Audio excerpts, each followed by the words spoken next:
Agora, vamos analisar com um pouco mais de cuidado o que acontece com o limite de um f de x quando x tende ao infinito.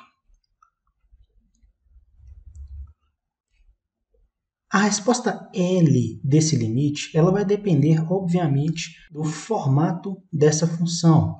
Em exemplos anteriores, quando tínhamos funções polinomiais comuns, como x² mais 2, e quando x tendia ao infinito, era fácil de perceber que, à medida que o x crescia indefinidamente, a função também cresceria indefinidamente, Porque quanto maior fosse o x, maior seria o valor da função. Então, o limite para essa função seria o próprio infinito, Tanto a função quanto o x tenderiam em uma mesma direção.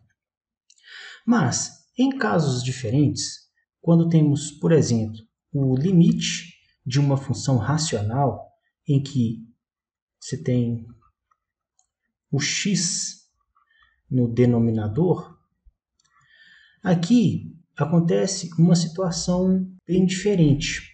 Para avaliar esse limite, a gente não pode simplesmente substituir o infinito no lugar do x com uma substituição direta, pois o infinito ele não é um número. E uma maneira de descobrirmos qual o valor desse limite pode ser a utilização daquele método da tabelinha, em que definimos uma sequência para o x e uma sequência para o f de x. Aqui eu vou criar uma sequência de números que tendam ao infinito, então vou colocar aqui 1, 10, 100, 1000.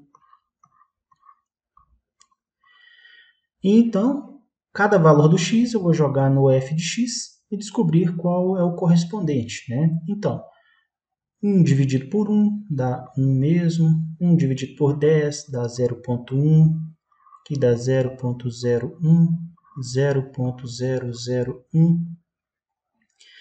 E aqui a gente consegue ver que na sequência do x, quando ele cresce, o f de x ele decresce, sendo que à medida que o x tende ao infinito, o nosso f de x ele fica cada vez menor, tendendo a zero. E isso é um comportamento básico desse tipo de limite. Todas as vezes que você tiver um número que ele está sendo dividido por x, e esse x tende ao infinito, ele será igual a zero.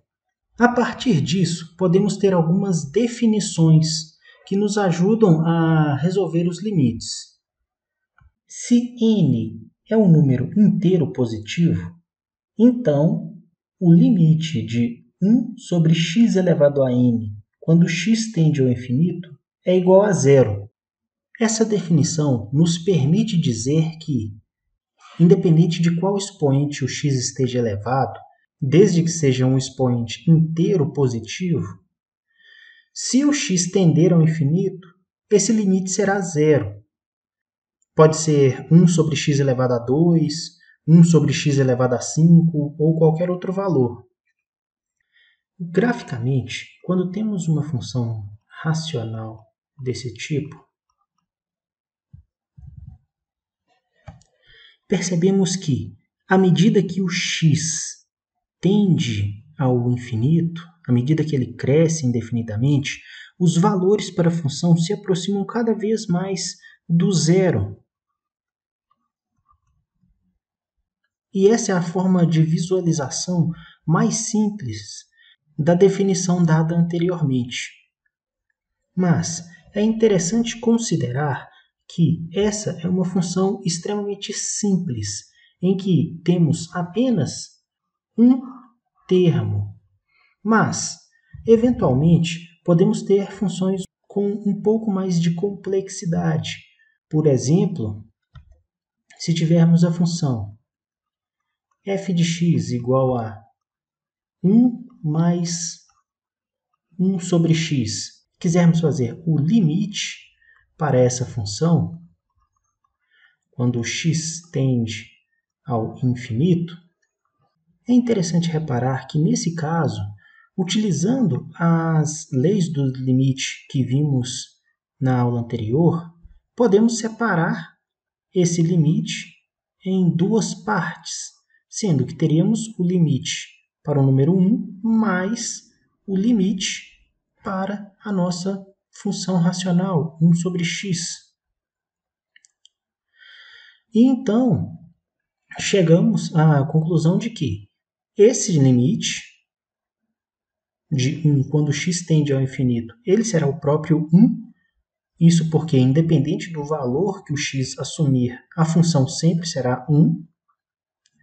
E este outro limite, como vimos quase agora, quando o x tender a um número muito grande, a função tenderá a zero. Logo, teremos que esse limite será simplesmente 1 mais 0. Então, o limite para o f de x, quando x tende a infinito, nesse caso aqui, será igual a 1. Isso porque essa função, ela não tem somente a parte racional, mas ela também tem um outro termo. Logo, essa parte racional será igual a 0, e essa aqui não se igualará a 0, continuará sendo 1.